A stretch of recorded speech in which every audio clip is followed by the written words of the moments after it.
Good morning mga boss. Ngayong araw na to may tanggap ako na nagpagawa ng bubong. Pero yung bubong, kapong ko pa tinira eh. Hindi ko na binidyoan kasi grabe ang init tapos wala akong taga-video. Pero ngayon bumalik siya, apakan naman sa gilid, siding. Pero ang pinagawa niyang apakan na yun sa gilid ng sidecar niya, retapuro, lang galing junk shop kasi yung apakan na yun. Kumbaga, i-repair ko na lang. So, ngayon mga boss, ipapakita ko sa inyo kung ano yung ginawa ko. Yung bubong, tsaka yung siding ginagawa ko ngayon, yung papakan. So, tara, samahan niyo ako. Ito ang ginawa kong bubong, mga boss. Yan o.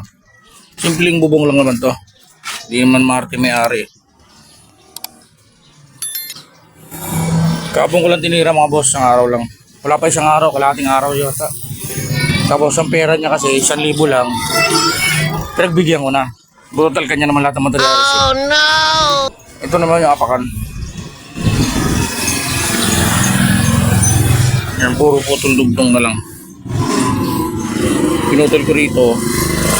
Dito maglalagay ako tornilyuhan. Yan. Pati yung baba, hindi pa nagawan. Pero meron yan. Ito na. Yan ang gagawin ko. Ito naman mga boss. Yan o, putol din. Dugtong. Yung pa kabila.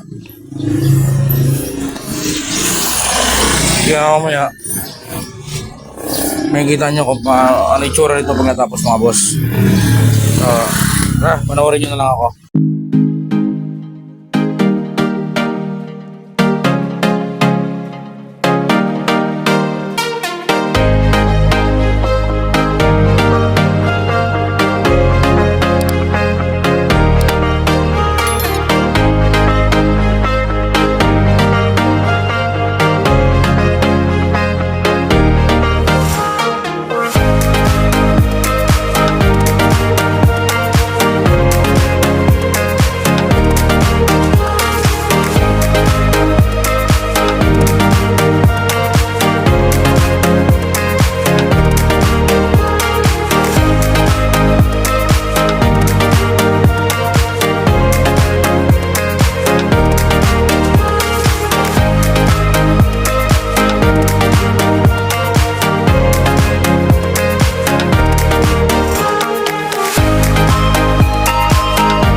As of now mga boss, naikabit ko na.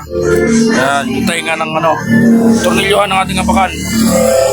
Yan, ikabit ko na yan. Kaya nang inaantay ko na lang yung isang tainga. Kasi pinapabutas ko pa doon sa bayaw ko. Let's go. Samahan nyo ako. Mga boss. Mga basher na welder dyan, huwag nyo akong ibabash. Ito na. Yan, meron nga pala kaming machine dito. Yan. Pinabutasan na niya na yung isang tainga. Yan ang aming machinist. Wala ka ba i-wash out? Masa sa bangon na.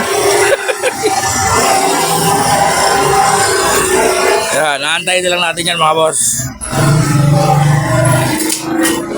Balik ulit tayo sa base.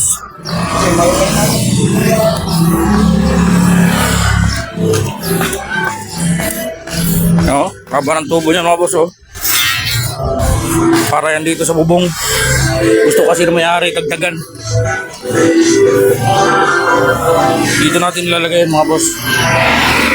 Itong ano na to, dadagdagan lalagyan ng haba hanggang doon. Paikot yan mga boss, kwadrado.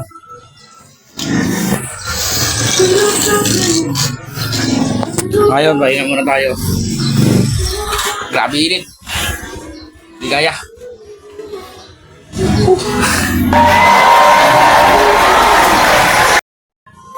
So yun mga boss, tuloy na natin trabaho natin.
Ayan guys, tapos na ang ating project.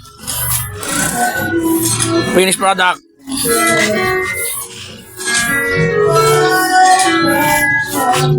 Puro tukod lang. Ayan, o, kita nyo sa likod. O, sa mga nais magpagawa dyan, alam na kung saan pupunta ha. Dito lang po yan sa Kabuyao, Southville 1. Malapit kami sa high school guys. Yan ang finished product ngayon guys. Maraming salamat.